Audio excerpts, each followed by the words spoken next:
বুঝলি প্রিয়, আমরা না বড্ড বোকা।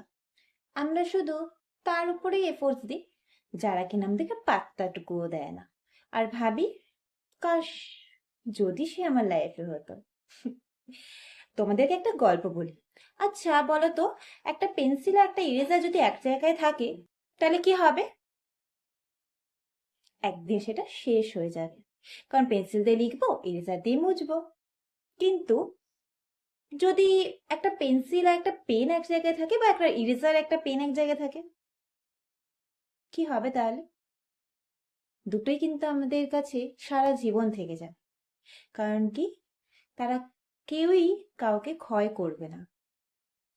সেরকমই বাইরে থেকে আমাদের অনেক সময় মনে হয় যে এর সাথে থাকলে লাইফটা খুব বেটার হতো, লাইফটা খুব সুন্দর হতো, বাট অ্যাকচুয়াল ট্রুথটা হলো হয়তো সে আমার জন্য তৈরিই হয়নি। কারণ পারফেক্ট কাপল বলে কিন্তু সত্যি কিছু হয় না। তাহলে তো ঐশ্বরিয়া, দীপিকা সবাই আরো বেটার কাউকে পেত, তাই না? তো যাকে পাবে না জানো, তার পিছনে সময়টা না নষ্ট করে, যে তোমার জন্য অপেক্ষা করছে, তোমার জন্য এফোর্টস দিচ্ছে, তার পিছনে সময় নষ্ট করো। তাকে একটু গুরুত্ব দাও, তাহলে দেখবে লাইফটা খুব সুন্দর হয়ে উঠবে। বুঝলে প্রিয়?